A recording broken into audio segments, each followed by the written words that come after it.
My name is Catherine and I am 29 years old. 6 weeks ago, I was only a high school teacher in Oregon, living in a small apartment, earning just enough to survive. Then, on a bleak morning, I sat in a conference room as my whole family glared at me like I was a traitor. The lawyer read each word slowly. The entire estate of $32 million will be left to Catherine. The whole room nearly exploded. My father struck the table with his palm, my mother shrieked, and my brother angrily demanded a share. But the truth weighed heavier than that number. Because my grandparents had left in the safe secrets that could shatter the perfect image my family had built for so long. Have you ever been turned against by your own blood relatives because of money? Leave a comment, share your thoughts, hit like and subscribe to the channel to continue the story with me. My family was wealthy, but inside we were fractured. My father, Thomas, was a businessman who valued money and power above all else. He boasted about every investment deal, about the expensive watch on his wrist, about the mansion with the saltwater pool he often showed off to partners. But at family dinners he rarely stayed longer than 10 minutes. His constant phrase was, "Don't waste time on things that don't generate profit." To him I, a high school teacher, was nothing but a failure in our own family. My mother Linda was different.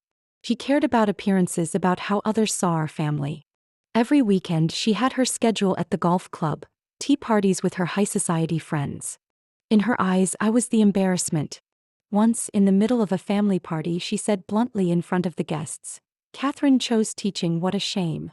With this family background, she could have been a lawyer, a doctor, or at the very least in finance. But she buried herself in a classroom with kids.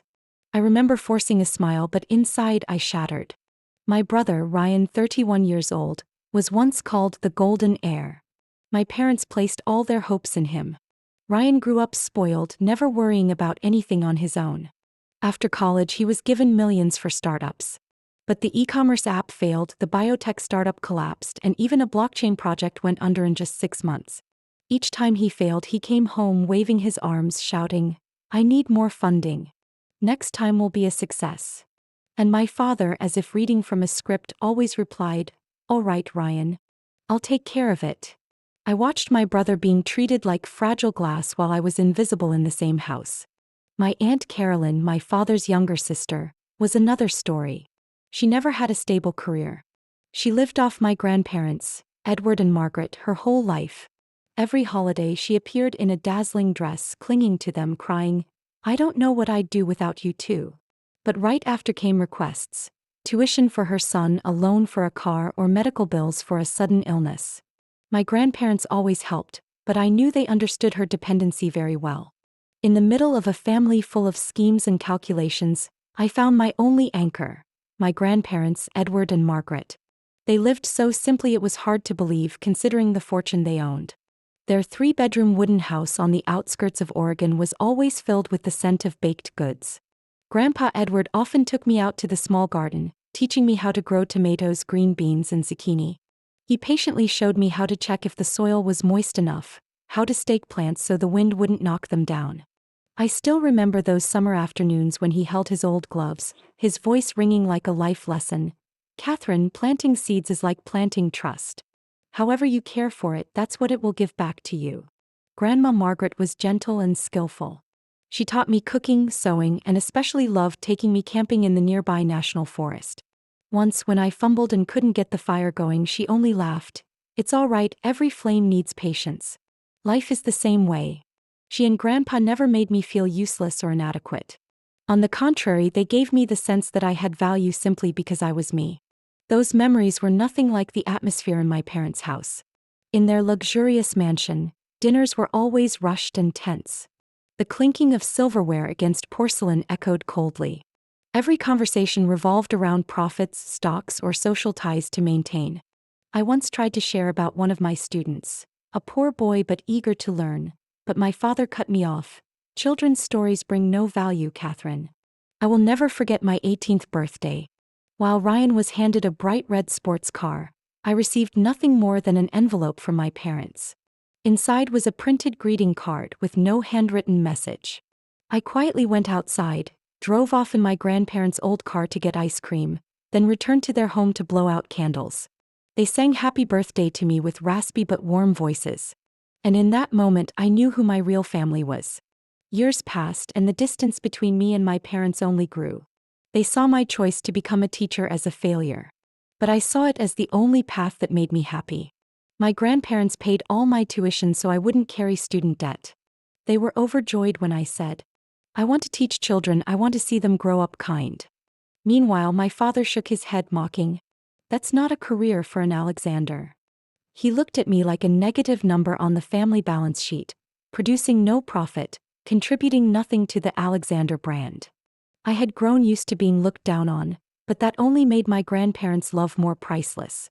I still remember Sunday dinners in their small kitchen, where Grandma Margaret served hot stew and Grandpa Edward told stories of starting out in his youth with nothing but an old truck. They laughed, their eyes full of pride, not because of money but because they had built a family, a spiritual legacy. Those memories nurtured me, making me different from the rest of my family. I didn't chase status or luxury, but I understood the true value of kinship and kindness. And perhaps, it was exactly that difference that made me the chosen one in the will. My life suddenly took a turn I still find hard to believe. That afternoon, while grading papers in my classroom, my phone kept buzzing nonstop. The headline flashed across the screen: "Private jet crashes in the northern mountains of Oregon. 2 victims confirmed dead, Edward and Margaret Whitmore." My hands shook, the pen slipped from my grasp and hit the floor, but I didn't bother picking it up. The whole world collapsed before my eyes.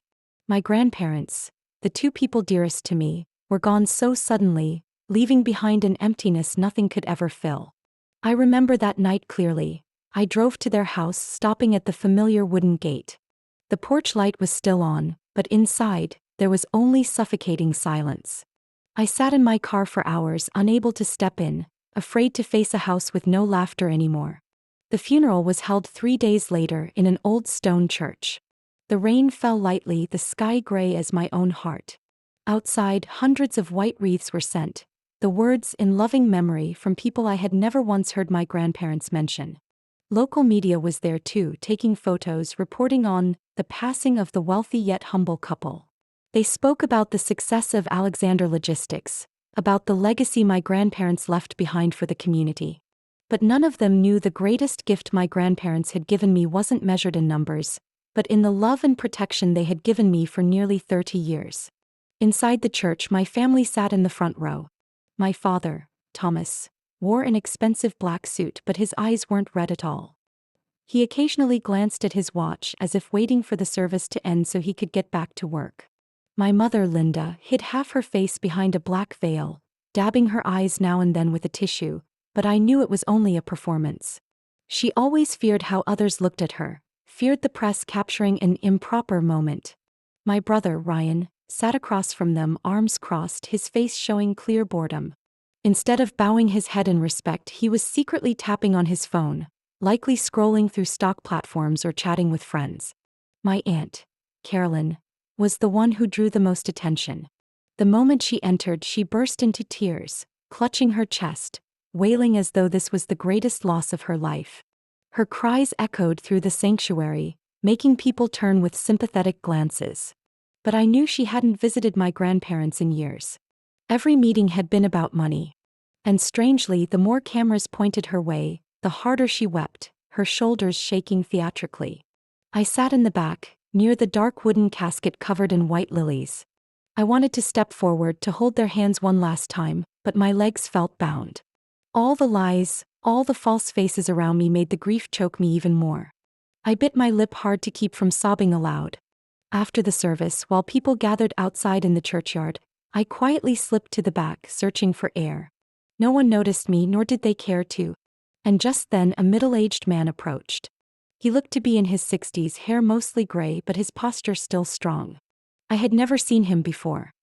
He tilted his head slightly, speaking softly, "You must be Catherine, right?" I nodded, and before I could ask, he continued, "I'm George Miller. An old friend of your grandparents, over 30 years now. We built the company's first contracts together. They always mentioned you in every conversation." At those words, my eyes stung. That name, an old friend, a companion of 3 decades. Why had I never once heard it from my parents? George glanced around as if afraid someone might overhear, then leaned closer, lowering his voice. "I can only say this much for now. If anything happens, go to the storage shed behind their house. In the safe they left you more than you think. My eyes widened, but before I could react, he placed his veined hand on my shoulder, his gaze firm. Remember, Catherine, what's inside will change everything. And don't let anyone know until you're ready. With that, he walked away, blending into the crowd, leaving me frozen. I turned to look at my family. My father was laughing with a group of businessmen, his tone confident as though the funeral were merely a networking event. My mother adjusted her mourning hat to ensure the cameras caught her best angle. Ryan smoked a cigarette outside the gate, ignoring the disapproving stares. Aunt Carolyn, her tears not yet dry, was already whispering with a friend about the value of my grandparents' house. In that moment, George's words echoed in my head like a heavy secret. I knew my grandparents' death had left me not only with grief, but with a door opened, a truth my family would never see coming. After the will was read, the tension in the room was so suffocating I could hear my own heartbeat. My father was the first to break the silence. His voice was sharp, each word like a blade. Who do you think you are, Catherine? I bled for this empire my whole life, and you, a schoolteacher living on scraps, get everything? If you had any self-respect, you'd sign it over. My mother tilted her head, her voice sickly sweet. Darling, family means sharing. That amount of money is too big for you to handle. Let your father manage it and you'll receive a fair portion. Ryan let out a mocking laugh. This girl holding on to 32 million? She'll waste it all on some pointless charity and end up broke. Better hand it to me, I know how to double it. I forced myself to stay calm, though a fire burned inside me. To them, this wasn't about love anymore. When I shook my head firmly, my father's final words cut through the air. If you don't sign, don't consider yourself part of this family anymore. I drew in a long breath, answering slowly, I will not sign. Grandma and Grandpa entrusted this to me, and I will not betray them. My father's face flushed red, his hand slamming down on the table so hard the stack of documents trembled. But attorney Matthew Reed, sitting calmly beside him, reminded, this is a legal will, notarized and medically verified. No one can force Catherine to sign anything against her will. I thought that was the end. I was wrong. That night, they made me taste what it meant to be isolated to the bone. Around 8 p.m., I stopped by the supermarket near my place to buy some food. At the checkout counter, my bank card was declined. I tried another card, but that didn't work either. The cashier gave me an apologetic look and whispered, you should call the bank to check. I stepped outside as sudden rain poured down. When I pulled out my phone to call the bank, the screen displayed the cold words, service suspended. I tried again, no signal. They had cut off my phone line too. When I reached my rented apartment, my key card wouldn't open the door. I rang the bell and the building manager stepped out, his face uneasy. I'm sorry, Catherine, but the lease has been terminated. The owner of this building is Mr. Thomas's company. There's nothing I can do. I stood there, soaked from head to toe, my bag weighing heavy on my shoulder. The door that once opened to the small apartment I called home now slammed shut before me. I had nowhere left to go. In that moment of despair, I clenched the key my grandparents had once given me. An old key, the ring worn down, with a little silver rabbit charm. Grandpa Edward had said when he handed it to me, if one day you feel you have nowhere else to belong, remember you will always have a home here. Tears mixed with the rain as I stepped back onto the street. Cars rushed past, streetlights casting a blurred yellow glow. I wandered aimlessly, feeling ripped away from everything familiar.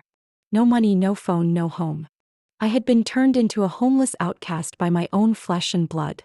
My father's words still echoed in my head. If you don't sign, don't consider yourself part of this family. Each word pierced my heart.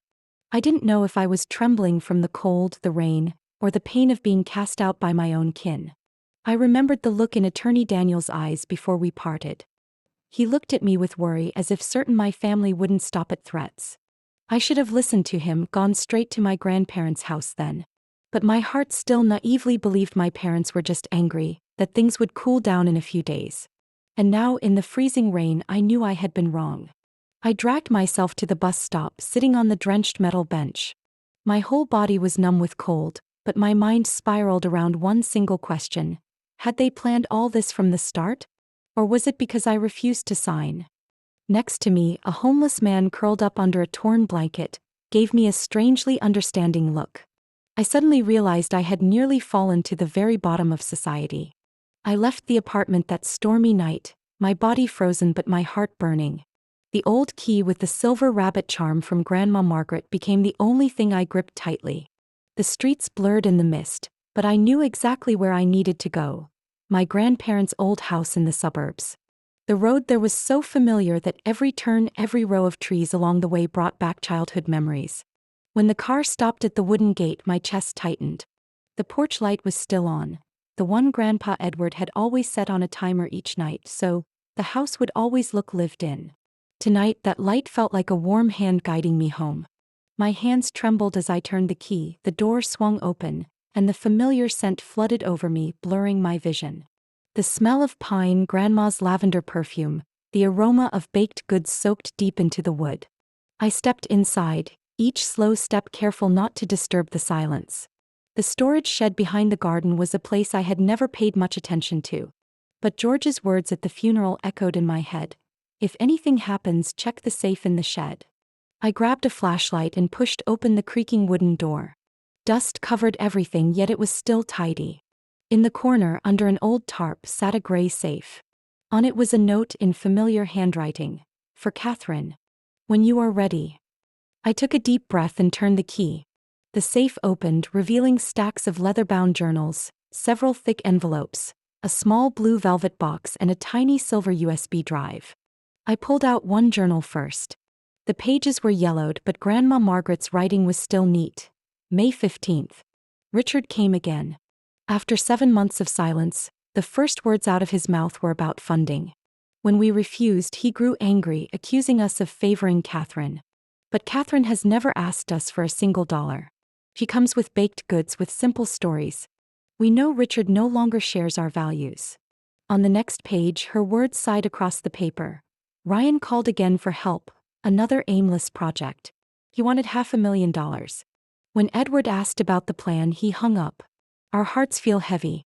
All our lives, we never hesitated to help, but the deepest pain is seeing our children look at us as wallets. I had never once heard my grandparents complain, but these journals were proof of how much they had endured.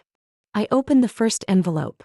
Inside were debt papers in the name of Alexander Logistics, worth millions. But the signature was clearly forged, not Grandpa Edward's. I remembered the times my father boasted about big deals, and my chest froze. The second envelope contained a small note clipped to the USB. Grandpa Edward's handwriting appeared, shaky but clear. Catherine, this USB contains a copy of the security camera system. I asked Carlos, the person I trust most, to replace the entire system last year. Richard had tampered with the old one, creating loopholes, so I had to change it. Carlos has the originals, but here is a copy for you. One day the truth must be proven. I stood frozen. They had foreseen it. They knew my father could manipulate the old system, so they entrusted Carlos, the loyal gardener of 15 years, to install and oversee it. I remembered him from childhood. Sun-browned hands, a gentle smile as he pushed me on the swing. If anyone was trustworthy enough to guard a secret, it was him. I opened my laptop and plugged in the USB.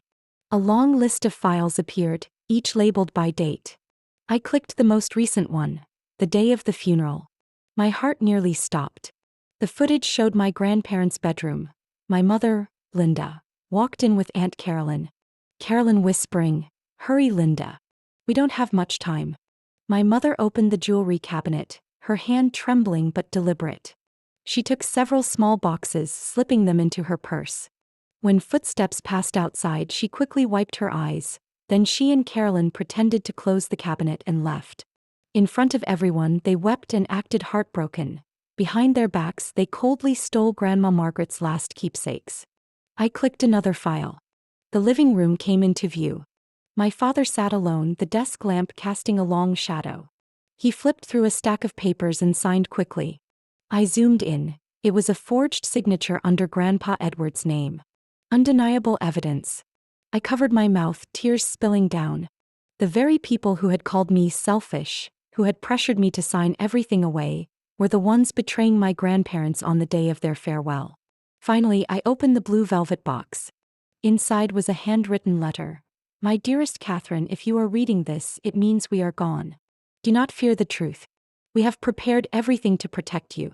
This inheritance is not a reward but a responsibility. You were chosen because you understand money is only a tool, not the goal. Stand firm, for the family will try to shake you. We believe in you. I clutched the letter, my heart torn between grief and resolve. Now I understood. My grandparents had left me not only wealth but a web of evidence, a careful plan to stop greed from destroying the legacy they built. I closed the safe, whispering into the dark, I promise you I won't let this truth be buried. Outside, the rain had stopped. Moonlight fell across the garden, illuminating rows of tomatoes Grandpa Edward once planted. I looked up at the night sky, feeling their faith in me in every detail. And I knew the road ahead would be full of storms, but I was no longer alone. The night before the confrontation, I could hardly sleep. My grandparents' house was suffocatingly quiet, but my heart raged. I knew my family wouldn't stop after my refusal. Ryan's threatening texts, my father's furious eyes, my mother's calculating silence, all signaled a storm approaching. I called Attorney Daniel Reed, a close friend of my grandparents for many years. His voice was calm but firm. Catherine, they will come. But we will not let them do whatever they please. I've contacted Sheriff Miller. He owes your grandparents a great debt. We will have the support we need. In my mind, I saw my grandparents' kind faces. I could not let them down. All afternoon, Daniel and I prepared. We checked the camera system Carlos had installed, making sure every corner of the house was covered. The journals, the forged contracts, the video files from the USB, all were neatly laid out on the wooden table in the living room. I spread Grandma Margaret's leather-bound diaries like living testimony, as if her voice still spoke through them. Sheriff Miller arrived right on time. He was a man in his 50s, tall and broad-shouldered, his voice steady and deep. The moment he stepped in, he gripped my hand tightly. Edward and Margaret once paid my college tuition when my parents lost their jobs. Without them, I wouldn't be standing here today. I choked up. For the first time since my grandparents passed, I felt I was no longer alone. At 9 p.m., headlights began to flash against the gate. I heard the familiar engines, the sleek black sedan of my father, the white SUV of my mother, the loud exhaust from the sports car Ryan drove. They had all arrived, carrying clear hostility. A pounding knock thundered at the door. I took a deep breath and signaled Carlos to open it. The door swung wide, and the entire family barged in as if this were their domain. My father led the way, his eyes scanning the room like he was inventorying spoils. Catherine, enough. His voice was sharp. This house, this company, everything belongs to the Alexander family. Don't think a stack of papers can keep it in your hands. My mother cut in, her voice dripping sweet. Darling, stop before it's too late. Share with the family, that's the right thing to do. Ryan smirked, patting his pocket. Enough talking. We're here to take what's ours. But they froze when they saw Daniel already seated at the table, flanked by Sheriff Miller and 2 uniformed officers. On the table, neat stacks of documents lay in order. The air was heavy. Daniel rose, his voice slow but firm. Edward and Margaret left everything to Catherine. Not only in the will but also in the evidence they safeguarded for years. Tonight it all comes to light. I stepped forward and opened the first file. It was a loan contract with a forged signature.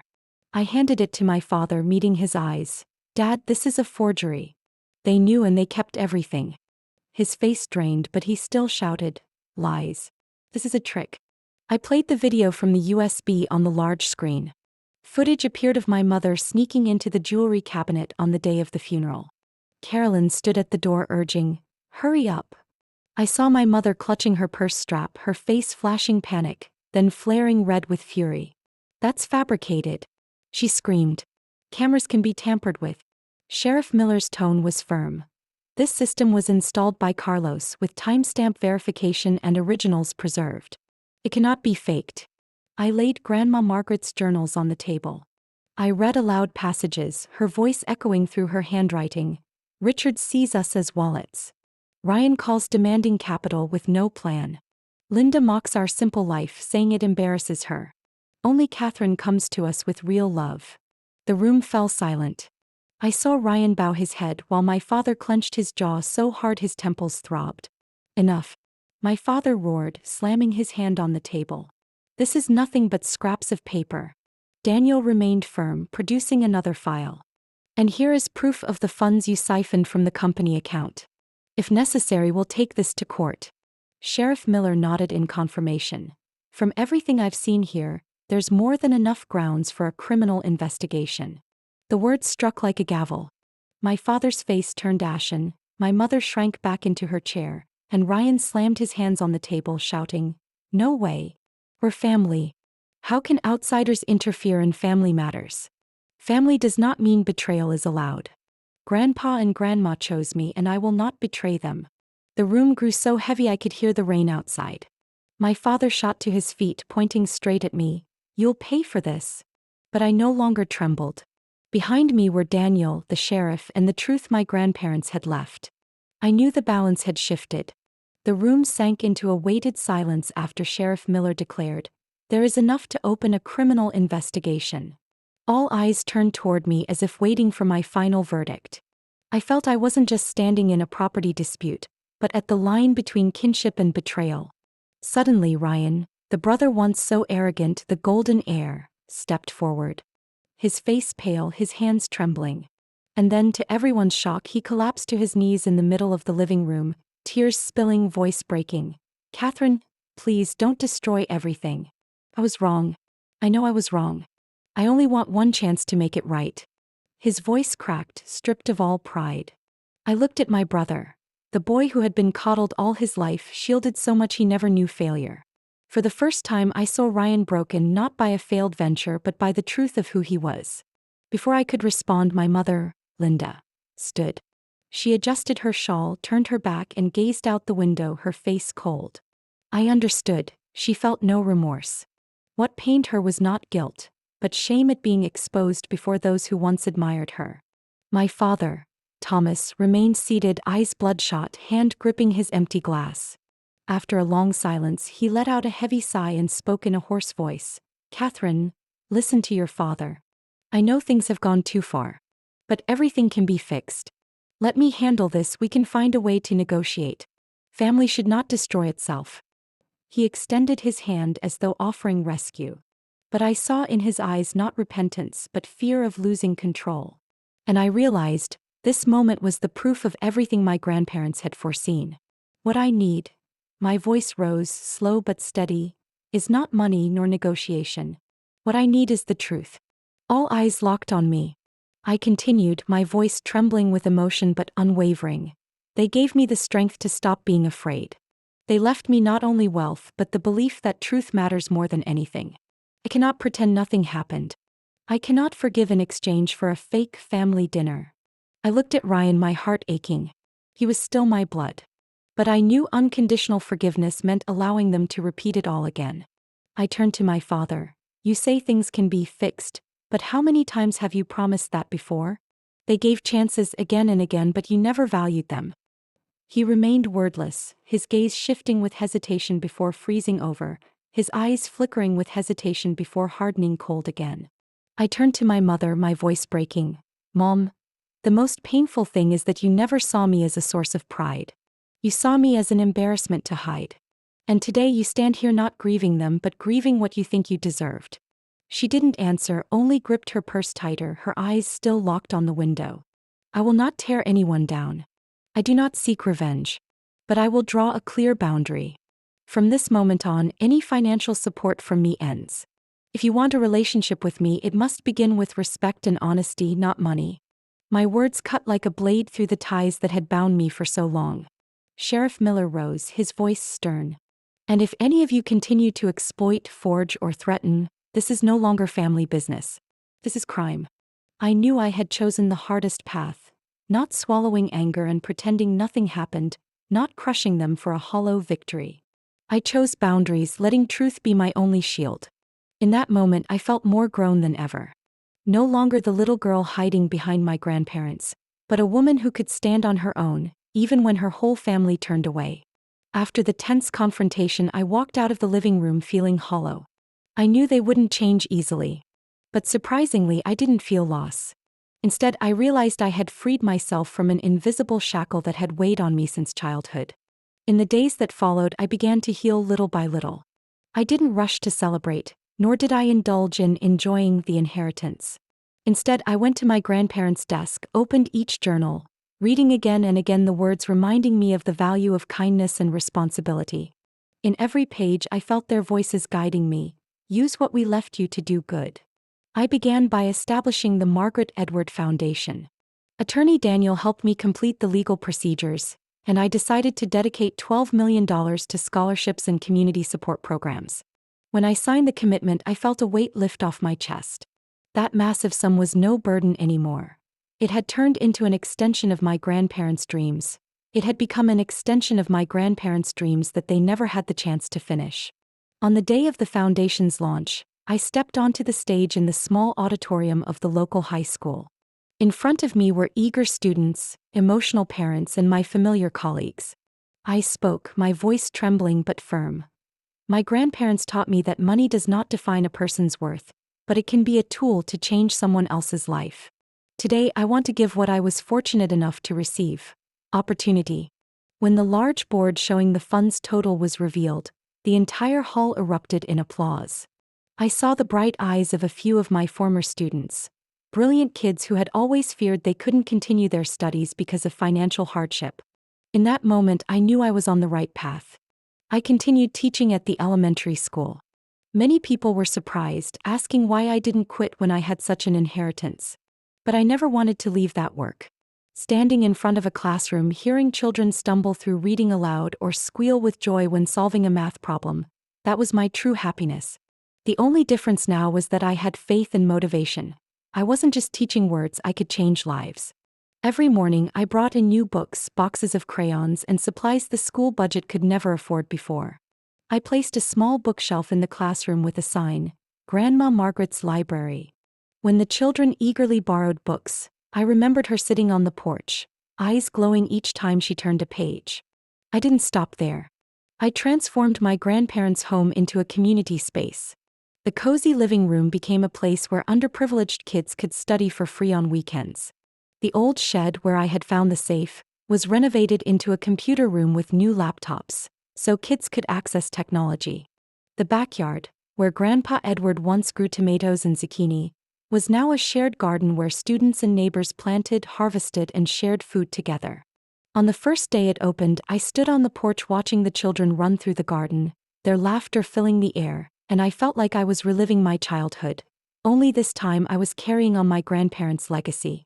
Strangely enough, while I was cutting ties with my blood family, I was building a new one. Daniel became like an uncle, always offering thoughtful advice. Carlos, the gardener, and his family often came to help tend the land.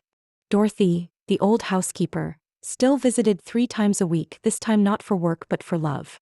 She told me, "You're the granddaughter Margaret was most proud of." She wanted this house to stay full of laughter. Even longtime neighbors became a source of support. Mrs. Helen from across the street often brought over warm apple pies. James, once Grandpa Edward's chess partner, sometimes sat for hours telling the kids stories from the old days. And of course my students. Some of them stayed after school to sweep leaves, wipe desks, or simply share their dreams. "Miss Catherine, I want to be a doctor to heal my mom." Or, "Miss Catherine, I want to be a teacher like you." Their innocent words warmed my heart. I realized, family doesn't have to be defined by blood. Family is those who truly care, who share, and who stand with you when you are at your weakest. My grandparents taught me that through their simple lives, and now I was living the rest of their story. One afternoon, as Daniel and I sat on the porch watching the kids play, he said, "Catherine, Edward and Margaret must be so proud of you. You didn't let the fortune change you. You turned it into a bridge for others." After all the storms, I drove alone to the cemetery on the outskirts of town, where my grandparents rested. The autumn sky was brilliantly blue, golden leaves swaying in the wind and falling like a dance. I carried a bouquet of white chrysanthemums, slowly walking toward the gravestone etched with their names. Standing there, memories rushed back. Edward working in the garden, Margaret bent over the stove, afternoons on the swing listening to their stories. All still felt alive. I laid the flowers down and whispered, "Grandpa, Grandma, I've done what you wanted. I chose values, not greed.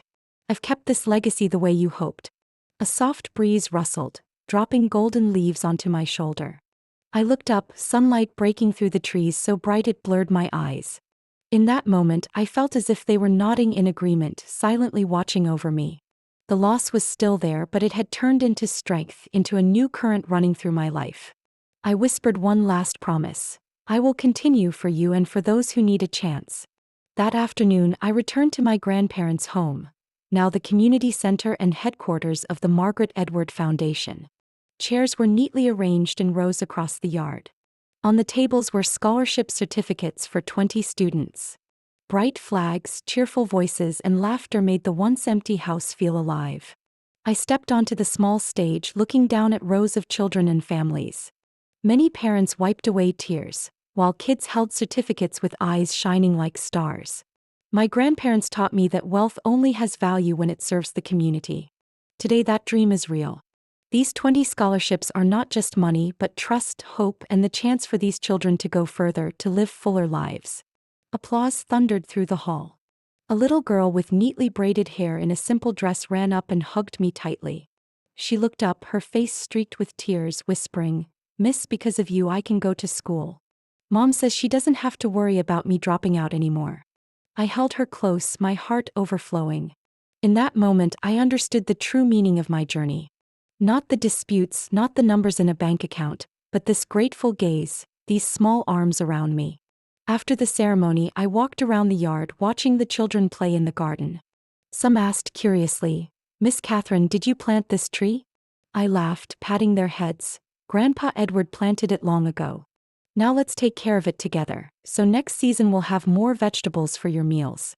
The sound of children's laughter blended with the autumn breeze, and the house felt reborn. That evening, after everyone left, I stood alone on the porch, looking at the long road covered in golden leaves. The house glowed with warmth and life. Inside me, the heaviness was gone. I had stepped out of the shadows, reborn in the light my grandparents had lit for me long ago. Standing on that porch, I knew this story wasn't truly over. Because every family has its dark corners, where bonds are tested by greed, selfishness, or years of silence. I had chosen to step out, not to destroy anyone, but to preserve the values my grandparents believed in. But what about you? If you were in my place, betrayed by your own blood over money, would you choose to forgive or to walk away?